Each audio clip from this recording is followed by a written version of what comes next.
Good afternoon, and welcome to our next webinar series. So let's go ahead and go to the next slide. And we have a slight technical difficulty with one of our panelists having a little bit of challenge. So we may do some adjustment if we need to based on that. But let's go ahead and go to the next slide, Rebecca.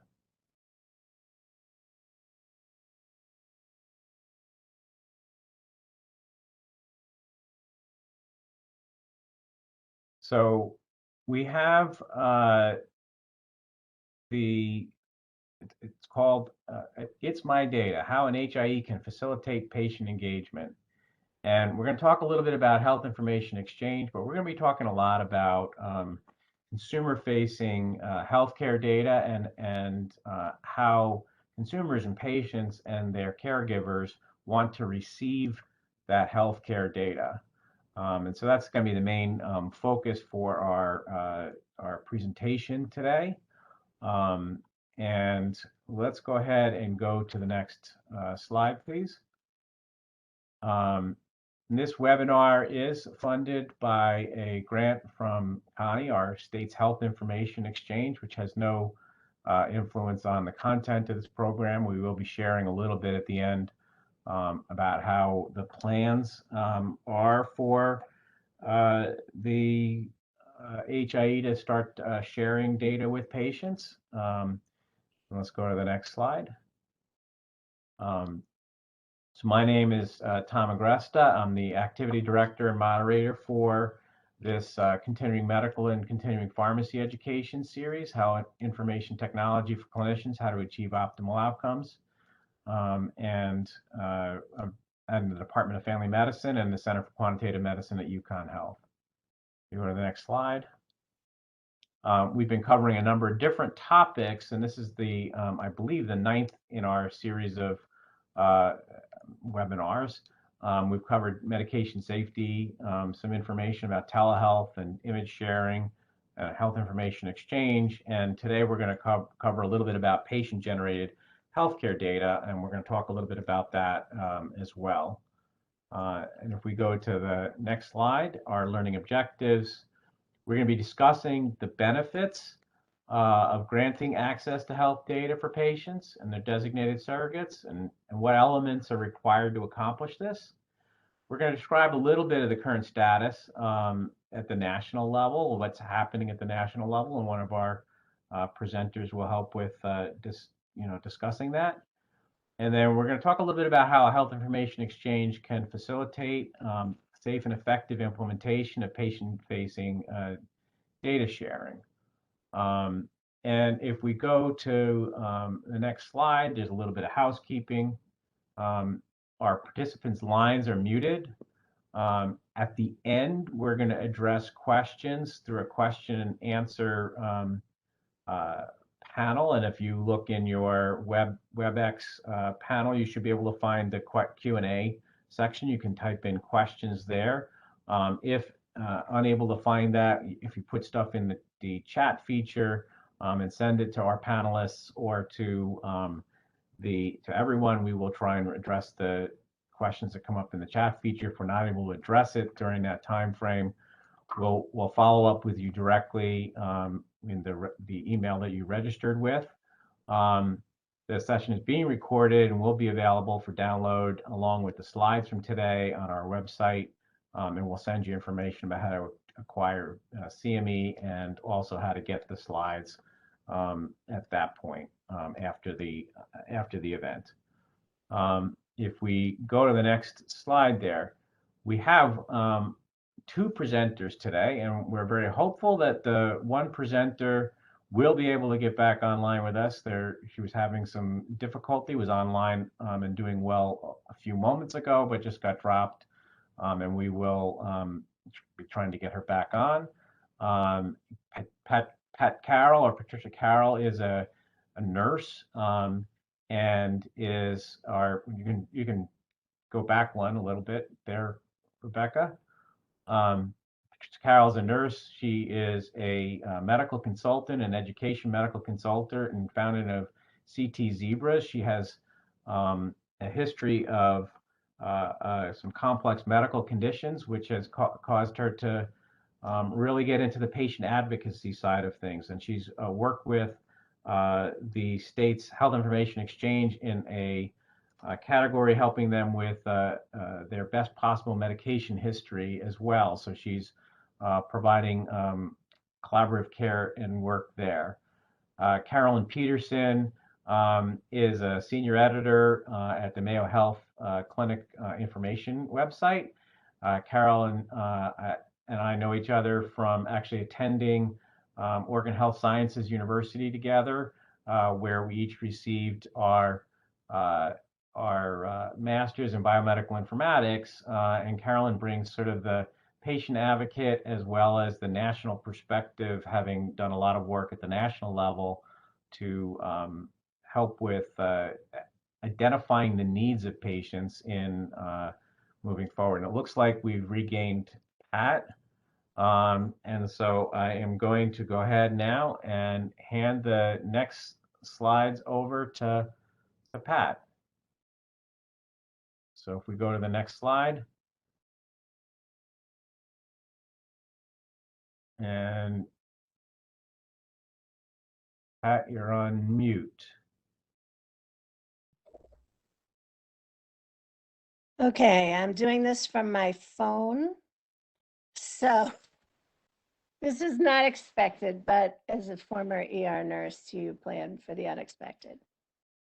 My name is Pat Carroll, and I'm here today as a patient representative because I started my career as a respiratory therapist. Then I went back to nursing school. Then I taught in respiratory therapy, nursing, and radiologic technology programs.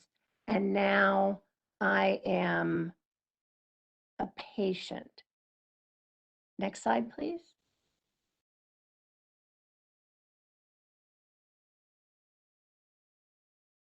And how I got there was in 2010, I had H1N1, the last pandemic, and I was quite ill, but it was the flu. And I ended up with a right-sided staph pneumonia, methicillin sensitive. And I sent in a sputum for culture. We used the appropriate antibiotics. I would get better. And then about a month later, I would be sick again. And we did this wash, rinse, repeat cycle 3 times. And my primary care provider and I decided it was time for me to see a pulmonologist. And that was in September. I was initially sick in March, and all through the fall, winter, it got to the point where I couldn't even lie flat.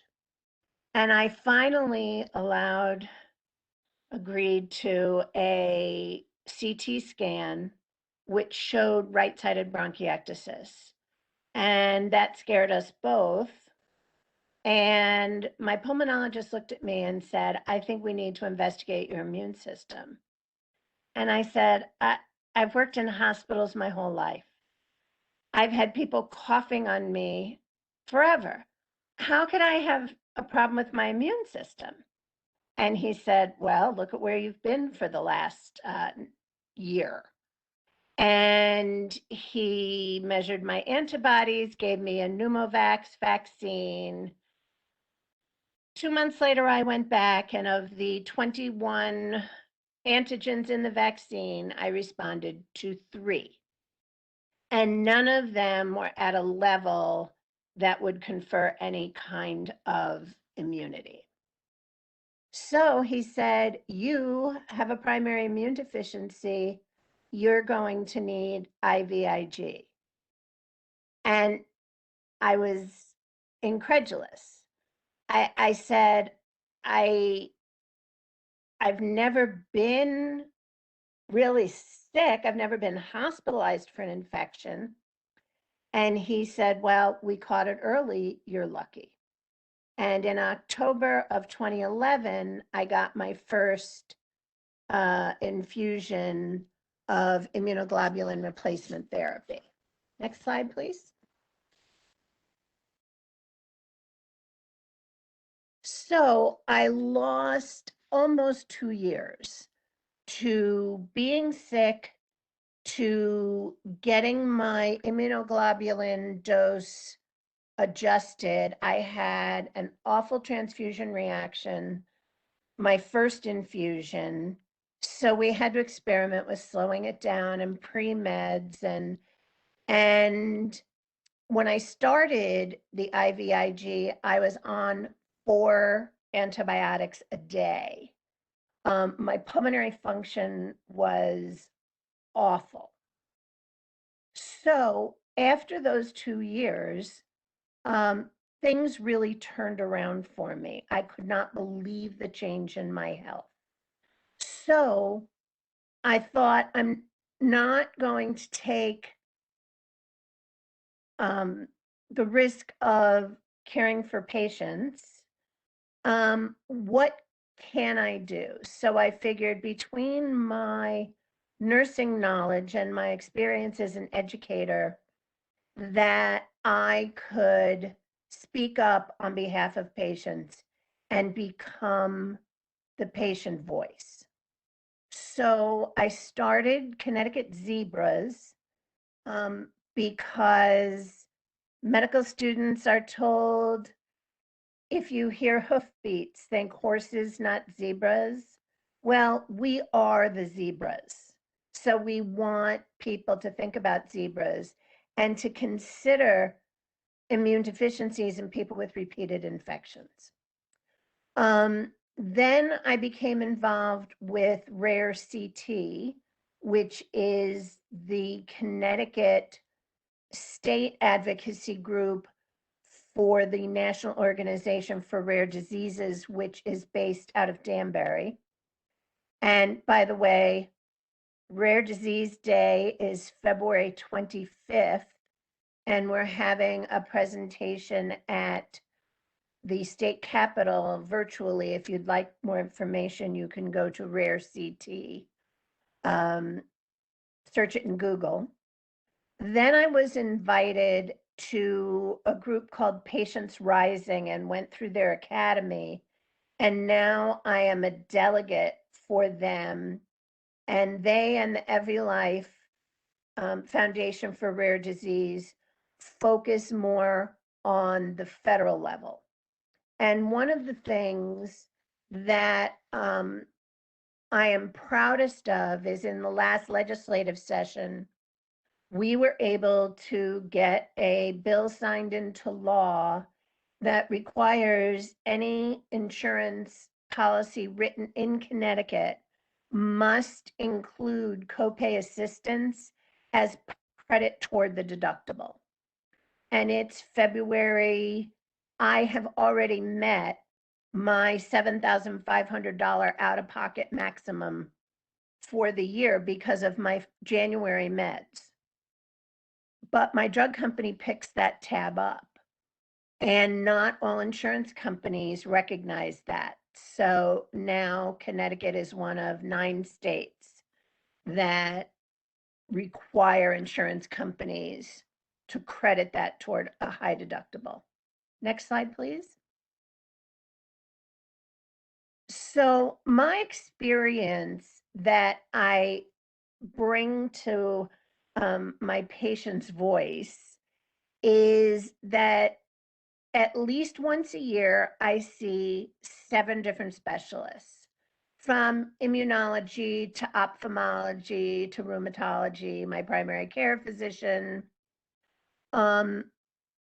My providers are in, I have 2 providers that are in no health system, and another one that's in Boston.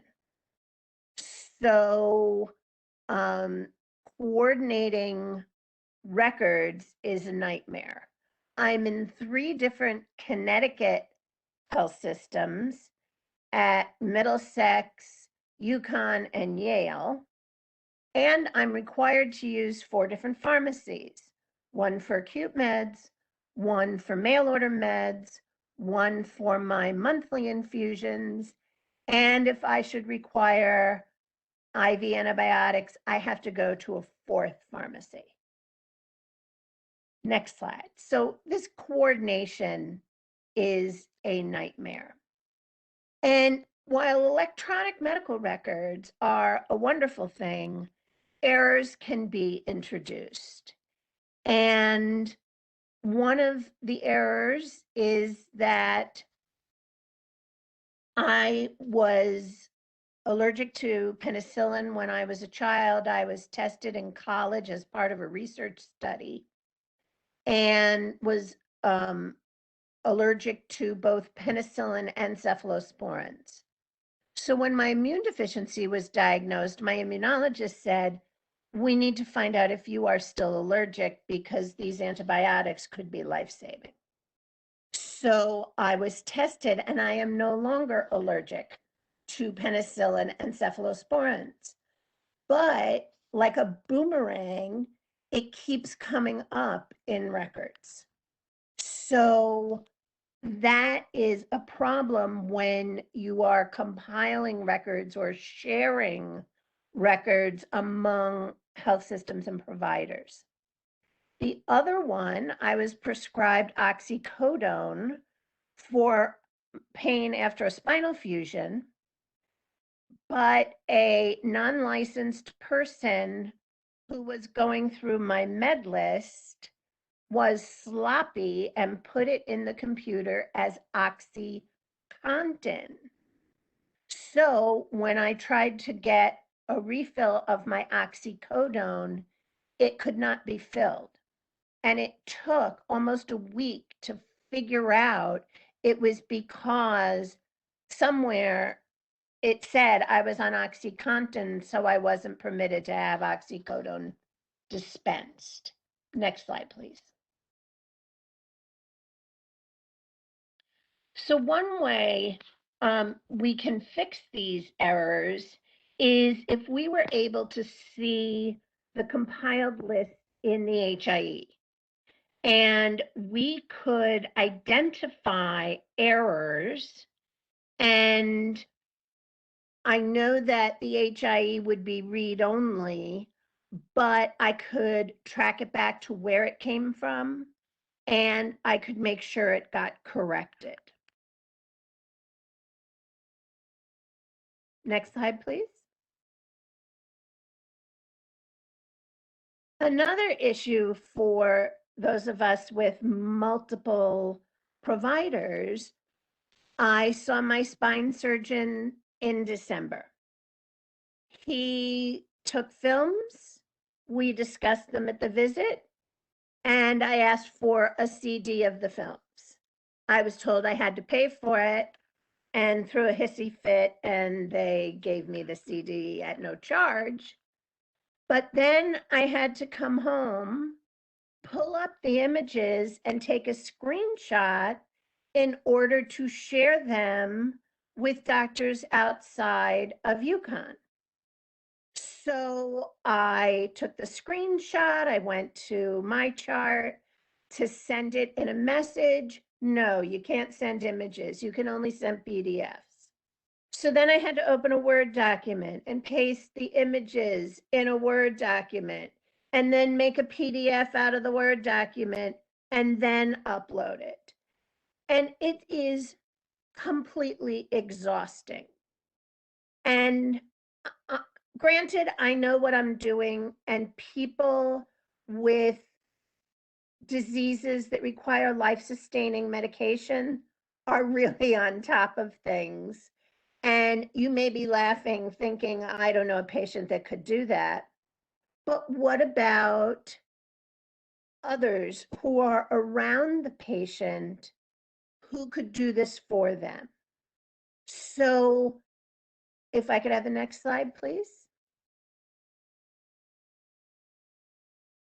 So if we could have an image sharing solution where I could upload the image, or the provider who where the image is originally housed could upload it into the HIE so that people can look at it. Because the last thing you want to do is repeat expensive imaging. And this is a way that you can solve that problem. Next, please. Access to the information. There are issues regarding who has access, how do we get access, and what is in the information. And the key from my perspective as a patient is that it should be guided by the patient in terms of determining who your designated surrogates are, who can have access. And my greatest concern, and what I would really want access to, is the information that's stored to make sure it is correct. Next slide, please. I like the term designated surrogates because I think, for example, back to the days before we had gay marriage, and the closest person to the patient may not have legal standing. So it could be a friend, a family member, and the patient or the person who has a durable power of attorney should be able to designate who can see the record, ideally decide what they see. So maybe you want your daughter to be able to see your medications so that she can organize them for you, but you don't want her to see notes from the physicians. And this can be the key to medication reconciliation and safety. Next, please. My dream is also to have a secure patient folder, because what a lot of people don't realize is, for those of us with these diseases, my medication costs almost $9,000 a month. And if I were to change insurance companies, they want to see the original workup, because once we are on therapy, our blood work looks normal. So the insurance company wants to say, well, Anthem thought you needed therapy, but we want to make our own decision.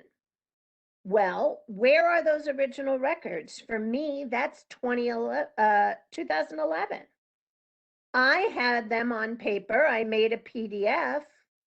But when I tried to give it to my immunologist, when I changed over to see her, she was not allowed to upload a PDF to her system for fear of contaminating, introducing a virus. So in a patient folder, we could put our data in there. We could put in images that we want to make sure people know about. And most importantly, we can store our own medication list. Next slide. And this is how I set up my medication list. I color code based on why I'm taking the med, and I update it anytime there's a change. And the way I work it out is my primary care doctor will not make a change unless he gets it from me, because I'm the one who's seeing the specialist. I'm the one who's making the changes. For example, my ophthalmologist had to change the drops I use for glaucoma. She's not connected to an Epic system. So I was able to send him a note that said, oh, by the way, we switched from X to Y. So he waits to hear from me. And if I could put this in a patient folder in the HIE, then my most recent drugs would be listed and relied upon. It's also something that home health aide nurses could use and other designated surrogates, rather than trying to figure out how to parse the data that we're importing. That certainly is important, but if patients have the opportunity to store their own data, you'll have much less of a risk of error. Next slide.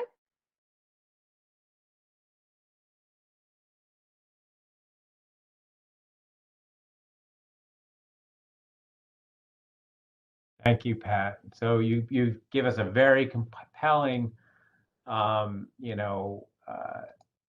reason to really think about what we need to do and how we need to approach patient care. So we're going to open up a poll right now, and hopefully I'm going to open up a poll. Add open poll. Okay. So now you should have a poll. And what do you believe the greatest benefit of granting access to patients, the data and their surrogates? Care coordination, communication, patient engagement, adherence, patient education, empowerment, quality of care. This poll will stay open for 5 minutes. And while that stays open, we'll get to the answers, how people answered it in a little bit, and I'll share that with you. But while that stays open, we're going to go ahead and move on to Carolyn and have her start to share some of her perspective as to what's actually happening now at the national level. We can go to the next.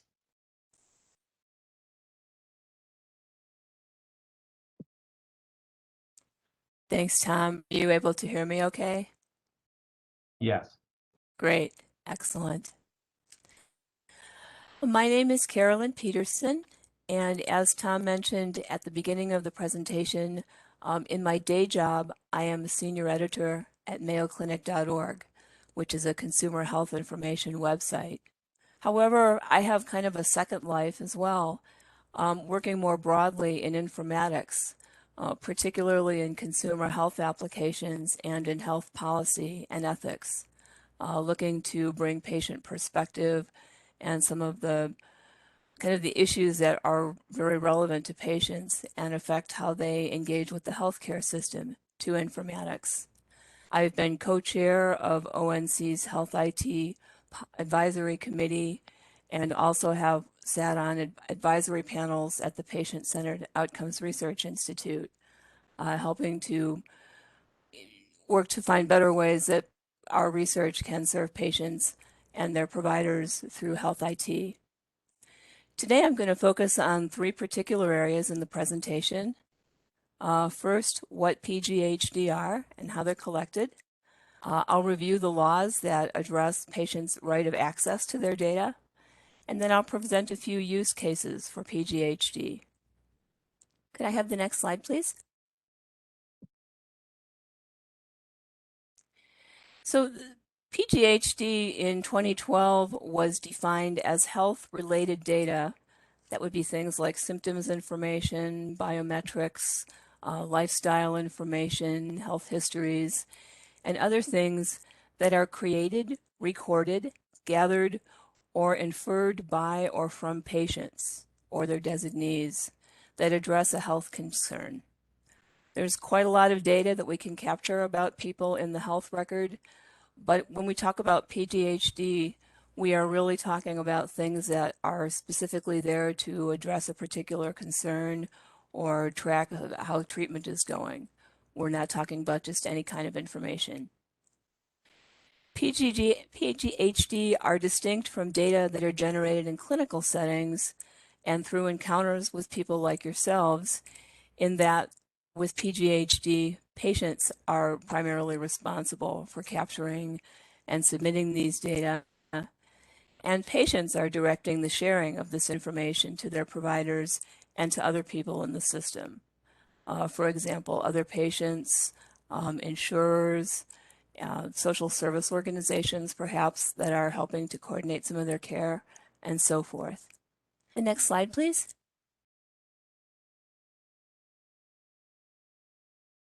So PGHD have not had a particularly high profile until very recently, but they've actually been around a decade or more. In 2012, what we were thinking of when we talked about PGHD were things that were patient measured and reported, like blood pressure readings that your patients might be taking at home and bringing to the office when they come to visit with you. Some general other information that people might record, like lifestyle information. How many hours are they sleeping? Are they following the suggestions about how long to wait between meals and sleep, and so forth, or the number of steps that they're taking? And there might also be the quality of life data regarding, how they're sleeping and similar things. Today, we have some electronic measures and other ways of working that can facilitate a more detailed and perhaps more accurate process than the self-reported measures that we get from patients. We have electronic patient-reported outcomes measures where a patient can enter something on a smartphone or in a computer where that will be directly relayed to the providers. And we also have tools like kiosks and screens that pop up when people check in that allow them to review their medications list and let their providers know if they've changed the supplements or vitamins or other things that they're taking, so that their care providers can find the whole picture and can really understand what they're looking at when they see the patient in the office. Next slide, please. So this is a very brief schematic from 2012, but still quite accurate today, that kind of shows us where the data is going and how it's moving. If we start on the left, we can see the data capture piece. That's where a person is either manually recording something, perhaps on paper, doing some form of data entry, or through an app, or gathering something with a sensor. In some homes of older people, to assess whether they are safe, there might be some motion detectors. And when an individual walks from their bedroom through the kitchen, that sensor could trigger an alert or a notice into the record that would let providers know that the person is moving around their home. So in that case, the information that's transmitted would be, when there are no alerts, then you know that the person is not moving around and perhaps they need to be checked. These things can be sent via a smartphone or an app, or typed manually into a patient portal. There is some sort of data transfer that the patient typically will authorize or start. That might be electronically or non-electronically, and that information can be structured or simply notes, for example, in a text. Then when that information gets to the provider's office, it can be reviewed by the physician or the staff, or it can go directly into the electronic health record or another place that is designed to intake that information. It might go directly to the EHR, or it might go through another process first. But ultimately, the end goal is to have that in a place with all the other information about the patient, so it can all be reviewed and used together. Next slide, please. So now let's talk a little bit about some of the laws and regulations that cover the patient's right to access their data. The right of being able to get your own information was established in HIPAA, the Health Insurance Portability and Accountability Act. We know that that certainly has shown its limitations in recent years, as we see the challenges with coordinating that with some of the electronic data transfer that we can do today.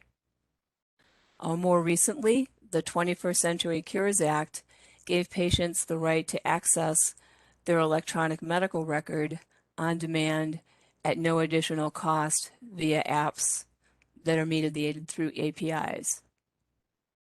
Of course, the devil is always in the details, and certainly patients, providers, and many people in the chain of data transfer have had challenges with this. Particularly, there has been a lot of discussion around something called information blocking, which is when particular information that patients have a right to under the law is unable to get to the patients, or the patients can't in some way authorize its movement. There are, within the final rule, there are 8 exceptions for when data cannot move. On the first bullet point here, there are 5 that have specific something to do with the specific relationship about the patient. For example, if in your professional opinion, a patient might be harmed by receiving some information about them that's in their medical record, you can withhold that, block the transfer of that information. Similarly, if there might be some issue about privacy or security that would create a problem with state laws, you can withhold for that reason.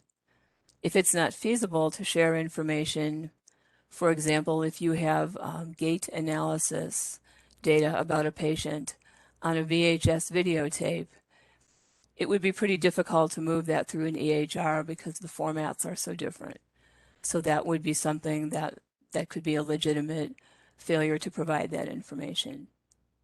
And then in the second bullet point, we have some other considerations that are more logistical.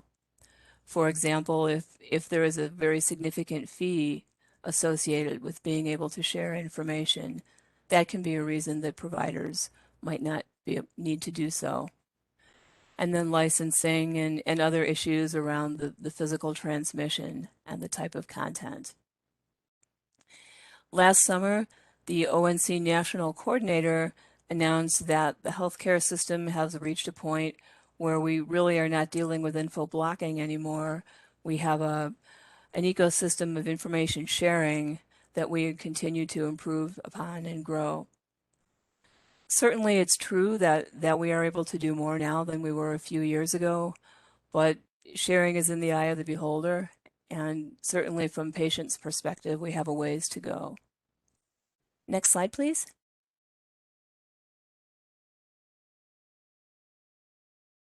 So let's take a look at a couple of use cases now, real quick. Next slide, please.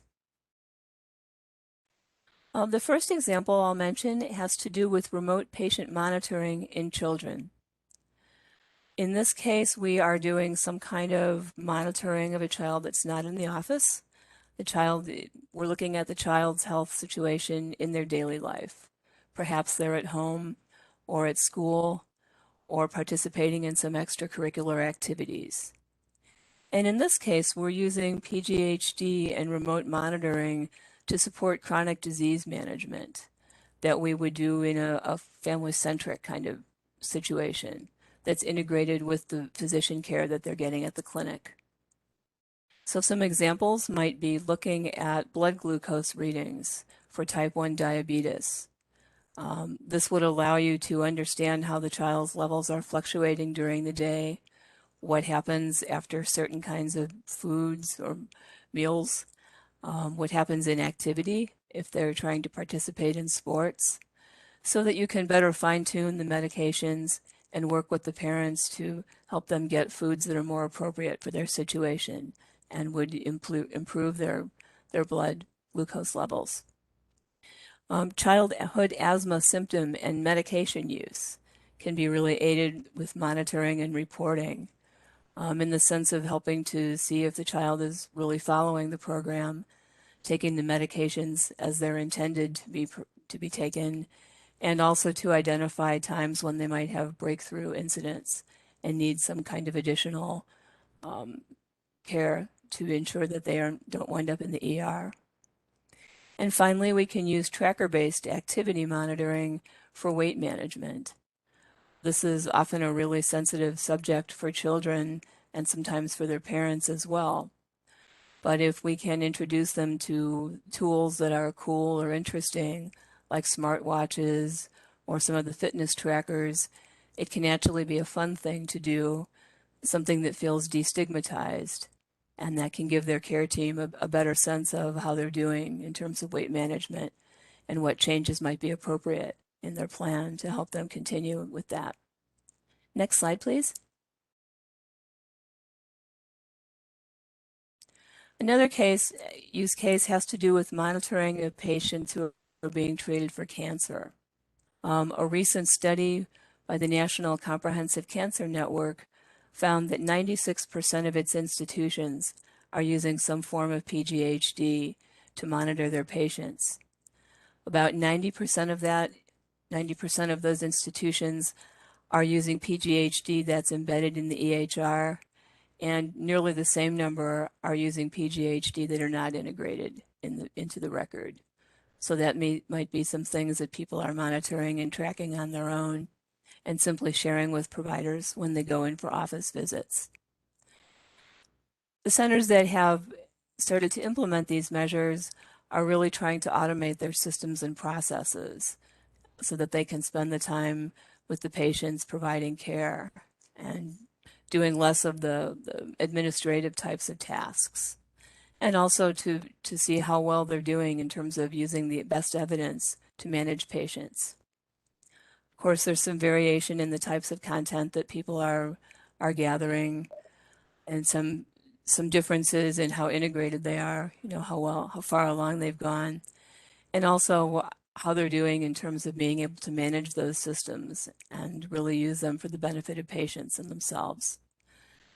There are always challenges. These institutions report things like some of the incorporation of PGHD into clinical workflows, selecting the right instruments to integrate, and collaborating with vendors. It was as well as working with patients on the governance and the authorizations. In this paper that is noted in my references at the end of the slides, there are 12 recommendations for cancer centers, researchers, and vendors. And you might find that some of that information is valuable in thinking about how you could implement or integrate PGHD into your practices. Next slide, please.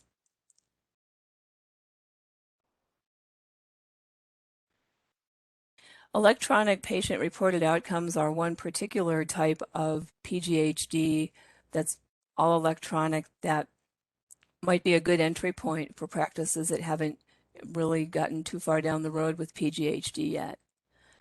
Historically, ePROs have been used in clinical trials, and in there they're used to gather electronically information about adverse events and symptoms and how the patients feel that their quality of life is going on the treatment.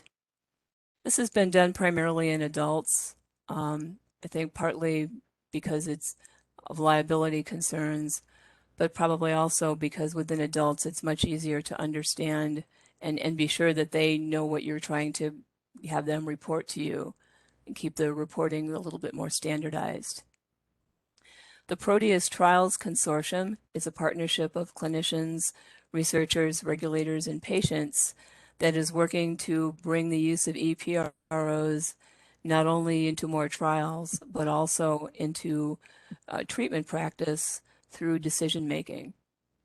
They have published an online toolkit that has a number of resources that are helpful for practices that are looking at how to do this in ways that are useful for the practice and also benefit the patients. And this work will be expanding in 2022, so there will soon be more that may be of relevance to your practices for clinical care. Next slide, please. And here we have a couple of slides with the references and the URLs for all the information I've shared today, so that if you'd like to go back later and get more details, it's here for you. Thanks. Thank you, Carolyn. So Carolyn shared with us, the perspectives a little bit from the national side. We're going to do another poll, but before we do that, I'm going to share with you the results of our prior poll, where about 50% of you answered. And that is that most people, about half of the people who answered, or most of the people who answered, felt that patient coordination of care was the most important reason for the greatest benefit of granting access. And we're going to go ahead now and start the second poll. So I will add that in, and whoops, I will open the poll, and you should now be able to see the poll and be able to answer it, and you will be able to answer it for the next few minutes.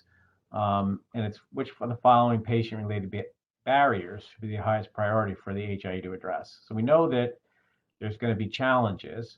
What are the barriers that should be considered first? And so this would be the important ones.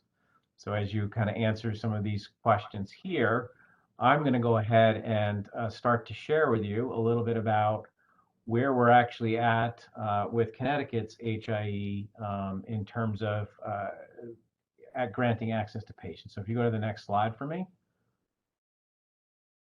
So by statute, the statute that established the Health Information Exchange for Connecticut, CONI, for those of you who do not know the name of the Health Information Exchange, it requires it to have real-time secure access for patient health information, complete medical records across healthcare providers. So all healthcare organizations are going to have to be able to submit data to the Health Information Exchange.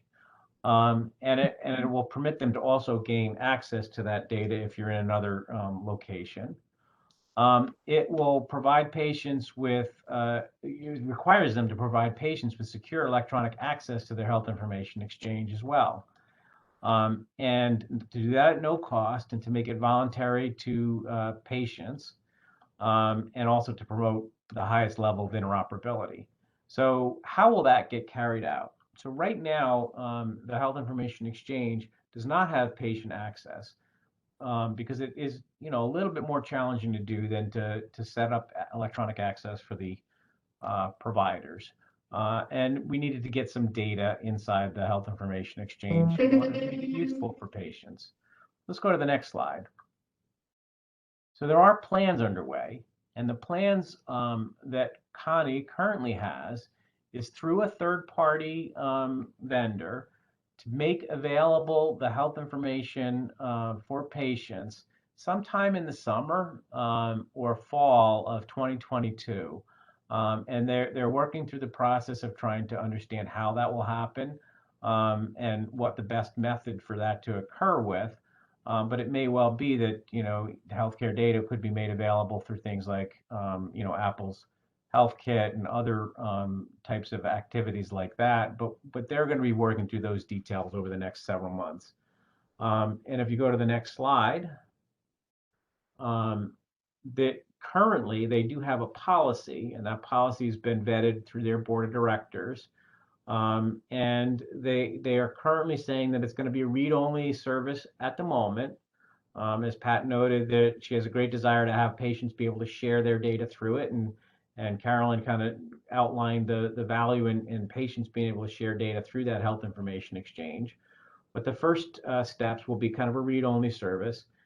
And if there is any errors, which are noted by the patients are going to be guided to work with their providers to kind of deal with any accuracy of information. And that's important because that's where the information is generally kind of starts from. It starts from the provider side. But there is an understanding that, down the road there's a desire to have patients engage directly with the HIE on things. If you go to the next slide, please.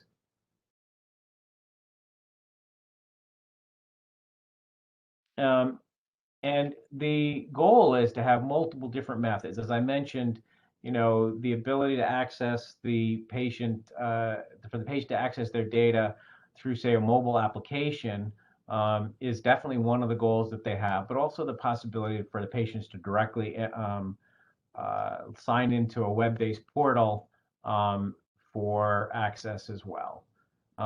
There is a requirement in the policy that it's going to be revisited every 2 years and revised as the technology and resources capabilities change. So Pat, maybe there is a capacity down the road to actually meet your goals, and Carolyn maybe to even get PGHD in there. I will mention that because healthcare organizations are starting to collect patient-generated healthcare data through a variety of different mechanisms, that a lot of that patient-generated healthcare data will end up in the HIE in some format, and may be made available through that. It's just how that looks and how it gets represented. And we don't yet know that. These are things that are yet to be figured out. So our WebEx is going to, the polling is going to close, and we're going to go right into the next slide, which I believe is going to take us into our questions, right? Oh no, the last poll. Yes, we do have one other poll. I will share with you the poll results that we did, saying that of those of you who answered, which was a little more than half of you, privacy and security concerns were one of the most important things to kind of deal with, along with connectivity and accessibility challenges. So you can kind of see the results there. And we'll leave this last poll up as we go into our questions. So the poll is, which of the following healthcare data would you feel would be the highest priority to have available to patients and providers or their surrogates? Their lab results, problem list, medication history, immunization, treatment plans, radiology images, clinical notes, advanced care plans or directives and allergies. Lots of options there for you. Probably too many. All right, let's go now into questions. And there is a question and answer panel that you can type your questions into. And there is also the chat panel. So what I'd like people to do is go ahead and type some questions in, and we can go to the next slide. That should be our question slide, right? By the way, while people are kind of typing in some questions, there is further information can be, you can reach out to us, myself and my team at HIE Learning at uche.edu. You can visit our website where within a few days, we'll post the actual webinar and our slides up on that site. And we do have some podcasts that are just recently announced. So I do have one question in the Q&A. And that question is, what is the status of Connecticut's HIE? Will Connecticut's HIE enable hospitals to attest to participating in a bidirectional HIE, thereby eliminating the need to attest to information reconciliation and sending summaries of care for the Promoting Interoperability Program? So it's a question from Carolyn Garino, I believe. And Carolyn, it's a really good question, and it's almost, it will permit sort of bidirectional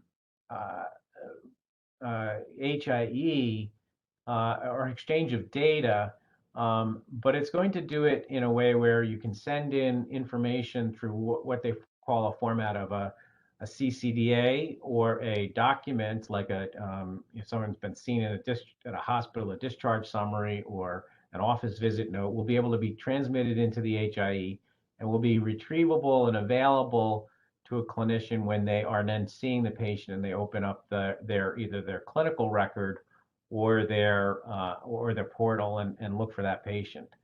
The question of being able to send things directly from one clinician to another and do bidirectional exchange that way, that's something that is being evaluated. And I don't know the full answer to that, but I can guarantee you we will answer that in an email we send out with the responses for the answers. So that is one question. I don't see, do we have any other questions in the chat?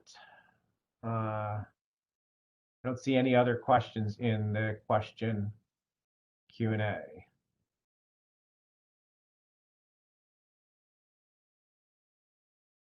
And I don't see any questions in chat, which is either folks are having difficulty getting in or it is, oh no, I see no one. Dr. Gertzma, Alex Gertzma. To what degree do you see an HIE, including community support agency interoperability, RE health enhancement communities. So Dr. Gertzman is asking about, in other words, how can we be connecting to health enhancement communities? I'm going to kind of ask our panelists to respond a little bit about that. Carolyn, from the national perspective, you must be familiar with the term health enhancement communities and what the ONC is seeing. So share a little bit about your wisdom working at that national level. Certainly, there's an awareness that all the information that can be helpful in managing a patient's care and partnering with them to improve their own health is not something that happens just in the clinical setting.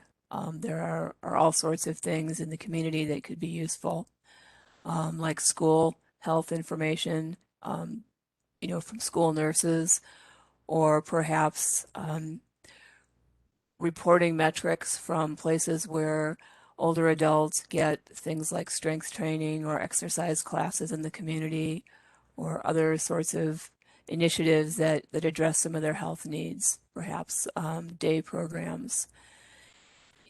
At this point, some of that is still quite difficult to do, in part because you don't have the systems on the other end for submitting the information. Schools, for example, are generally not yet able to transmit into an EHR.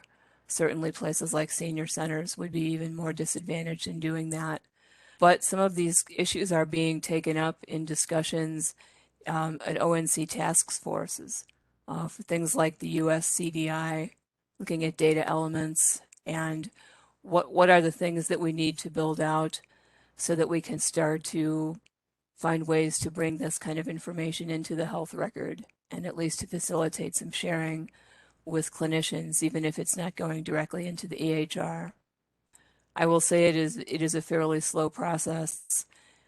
Certainly many feel that just interoperability between providers and clinics is a top priority, and I think that's a fair point at this time. Yeah, and in Connecticut, we have a particular thing called health enhancement communities as well as part of our sort of strategic approach to stuff. So it's going to be a process, I would say. Pat, do you have anything to add to that? Well, I think that's another way that the concept of a patient folder could be repurposed in the meantime. That could be a repository for the organizations that are not officially connected to the HIE with proper authority from parents and guardians, that would be one way to use the system until it can be parsed and done electronically. Right, that's a kind of an interesting thought, Pat. That hadn't occurred to me, but that is certainly, something that might well be, possible if the right access was granted. And so we've actually reached our time, and I really want to thank our panelists. Thank you so much for spending the time and sharing your thoughts, your wisdom, and your ideas with us. We have available continuing medical and pharmacy education. You have 2 weeks to complete evaluations. For those who are eligible for that, we will email information back out to you right after the event in the next day or so. And our last poll results are actually up as well. And the treatment plans actually seem to be the thing that people wanted most, along with clinical notes and lab results. So, and a little bit of medication history. So thank you very much. Have a great evening and enjoy.